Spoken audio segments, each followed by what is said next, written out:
കടത്തനാടൻ കളരിയിലെ പ്രധാനപ്പെട്ട ഒരു മുറയാണ് ഇവിടെ ചെയ്യാൻ പോകുന്നത്.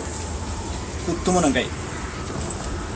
ശത്രുവിനെ തോൽപ്പിക്കാനുള്ള പ്രധാന ഒരു മുറയാണ് ഇത്.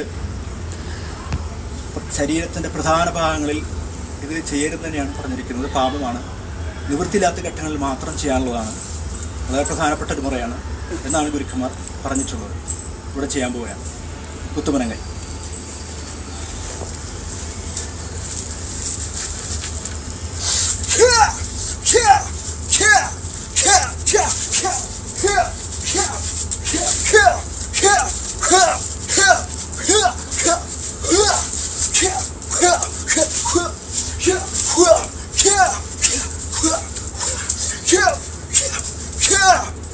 അടുത്തിടെ സോഷ്യൽ മീഡിയയിൽ വൈറലായൊരു വീഡിയോ ആണിത്.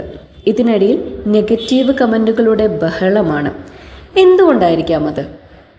വീഡിയോ കണ്ടാൽ തന്നെ നിങ്ങൾക്കറിയാം, 40 വയസ്സിന് മുകളിൽ പ്രായമുള്ളൊരു വ്യക്തിയാണത്. വീഡിയോയിൽ കാണിക്കുന്ന അഭ്യാസം മികവുറ്റ രീതിയിൽ തന്നെ അദ്ദേഹം ചെയ്യുന്നുമുണ്ട്. എന്നാൽ ഒരുപാടധികം കളിയാക്കലുകളും അദ്ദേഹം നേരിടുന്നു. അതിനുള്ള മുഖ്യ കാരണം ഇതിന് കൊടുക്കുന്ന അമിതമായ രഹസ്യ സ്വഭാവമാണ്. കളരികൾക്ക് പൊതുവേ ഉള്ളതും ആവശ്യവുമായ ഒന്ന് തന്നെയാണ് ഈ രഹസ്യ സ്വഭാവം. ഇതൊരു വ്യായാമ മുറയായാണ് കാണിക്കുന്നതെങ്കിൽ കൂടുതൽ സ്വീകാര്യത ലഭിച്ചേനെ. മറിച്ച് വളരെ രഹസ്യമായ അപകടകരമായ ഒന്നാണ് എന്ന് പറഞ്ഞുകൊണ്ട് കാണിക്കുമ്പോൾ ആൾക്കാർ പരിഹസിക്കുന്നു. ഒരു പക്ഷേ അപകടകരമാവുന്നത് ഇതിൻ്റെ പ്രയോഗമാണ്. ശരീരത്തിലെ ഗോപ്യമായ ഇടങ്ങളിൽ ഇത് പ്രയോഗിക്കുകയാണെങ്കിൽ അപകടകരമായേക്കാവുന്ന ഒന്നായിട്ട് കാണുന്നു. കൂടാതെ നമുക്ക് ചുറ്റും കരാട്ടയിലും മൊയഥായിലുമൊക്കെ വളരെ ബേസിക്കായ ഈ ഒരു ചുവട് അതിൻ്റെ ലാഘവത്തോടു കൂടി അവതരിപ്പിച്ചാൽ നന്നാകുമായിരുന്നു എന്ന് തോന്നി. വളരെ അഡ്വാൻസ്ഡായ ഒരു ആയോധനകല തന്നെയാണ് കളരിപ്പയറ്റ്. എന്നാൽ പബ്ലിസിറ്റിക്ക് വേണ്ടി നടക്കുന്ന വെച്ചുകെട്ടലും പൊടിപ്പും തൊങ്ങലും കളരിപ്പയറ്റിനെ സാമാന്യ ജനങ്ങളിൽ നിന്നും അകറ്റുന്നുണ്ട്.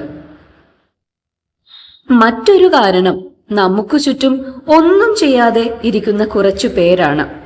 അവർ എന്തു കണ്ടാലും വിമർശിച്ചുകൊണ്ടും കളിയാക്കിക്കൊണ്ടും ഇരിക്കും.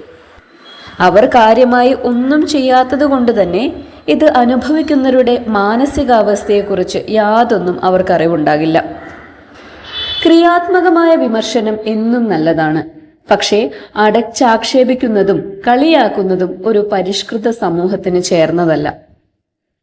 ഇതിനോടുള്ള നിങ്ങളുടെ അഭിപ്രായം രേഖപ്പെടുത്താൻ മറക്കരുതേ.